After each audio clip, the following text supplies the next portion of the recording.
Dėl mažo gyventojų tankumo regionai susiduria su viešojo transporto paslaugų teikimo iššūkiais. Vežėjai, tikėdamiesi didesnių keleivių srautų, dažniau renkasi tarpmiestinius maršrutus, o savivaldybė siekia, kad viešasis transportas būtų labiau prieinamas kaimiškose teritorijose. Pavėžėjimo problemą sprendžia Lazdijų rajono savivaldybė. Jis sudarė 7 metų sutartį su bendrove Kautra, kuri kartu su Lazdijų autobusų parku aptarnaus 12 maršrutų.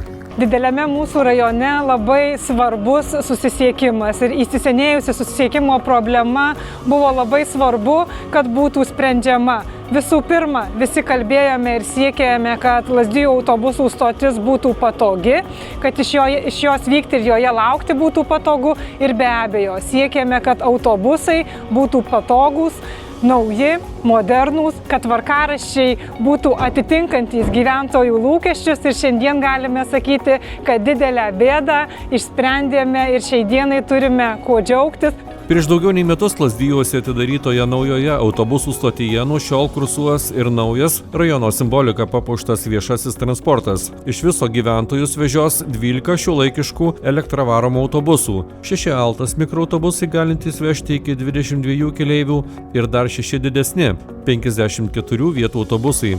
Visi jie skirti priemiestiniams ir tarpmiestiniams maršrutams. Visumoje Lietuvoje nemažai naudoja, tačiau savivaldybės ieško patestavimui 1-2 autobusus. Tai, kaip minėjau, tai yra geriau negu nieko, bet mano giliu įsitikinimu virsmas yra pats didžiausią efektą duodantis.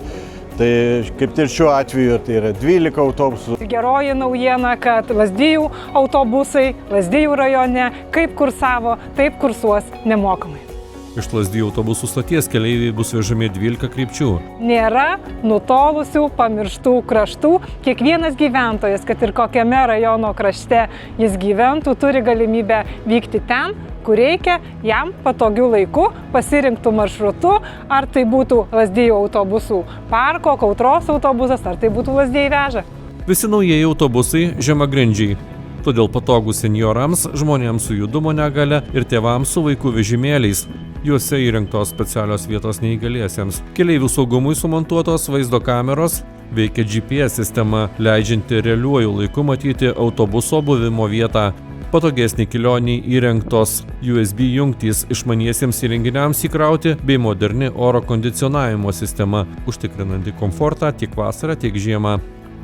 Įspūdžiai tikrai geri, autobusas pirmas dalykas naujas, komfortiškas. Jeigu tiesiai šviesiai, tai turbūt laikas parodys, kuo jis bus patogesnis, kadangi tų kelių mes turime ir žvyrkelių, bet pagal konstrukciją aš įsivaizduoju, kad jie minkšti, geri, turėtų būti gerai. Sutartis su bendrove Kautra pasirašyta 7 metams, su galimybė ją pratęsti dar 3.